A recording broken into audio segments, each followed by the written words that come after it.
artili demand call off ya project Lumpong dang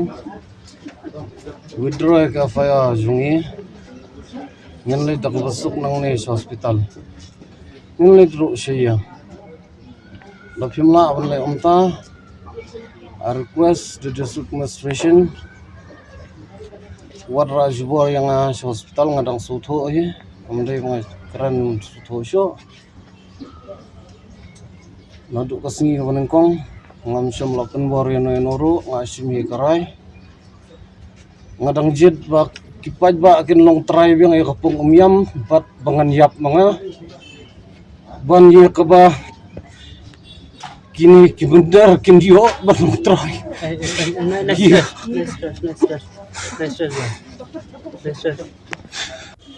Kajinglong jingman ha kajing kia jong chairman ka Green Tech Foundation uba H Bansiu Dor Nonglang kalahir stat hadian bagi jing syat kan juu kalayat mentala pras ngilenter.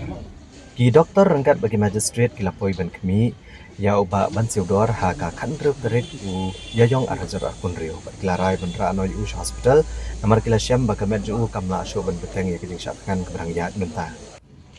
Walagi bor peniak distrik bagi doktor gelapan bor menira ano syaka sumar ndai uba Bansiu Dor ula kentat bat kernga ekani karai de kebong udang dan naga jengmut ke basai bat tip hai ke ke bula shimrai daduk kesngi ke benengkong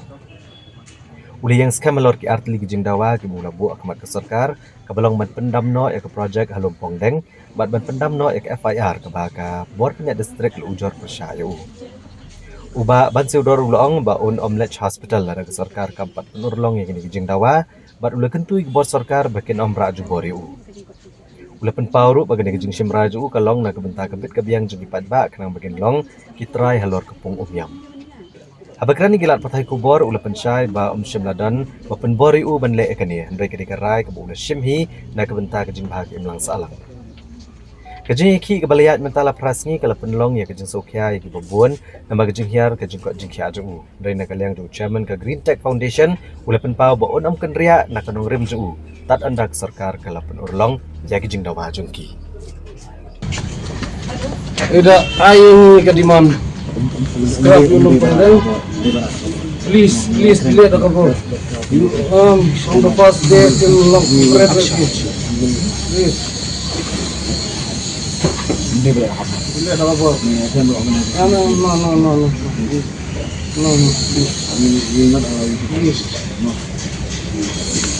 Dipalo file ini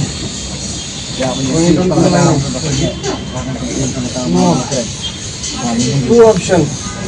withdraw your file ini call off the project Lumpong dang we will go straight away to the hospital we will go peacefully to home Ngay ijahar ingi ngat saya kadin nak kuliah jaka state i hadin ketu beki rak jebor ingi nak mak ketop jaka sekretariat ngelayo tu notis halor kita ka pengat kendon ini dan ini kadai beton nak kalian state kendon jong kata bengi kibuk ingi kadai ka section 221 section 222 but 34 jong ka BNSS 2020 kawai kadai ka disobedience kawai kadai obstruction of a public servant on duty but kawai kadai common detention habis jumpai ke jongi klampan Kenya to ka naman midang tang langut ka 163 BNSS ka Kranshai ba 4 or more persons pangkatakaan lawful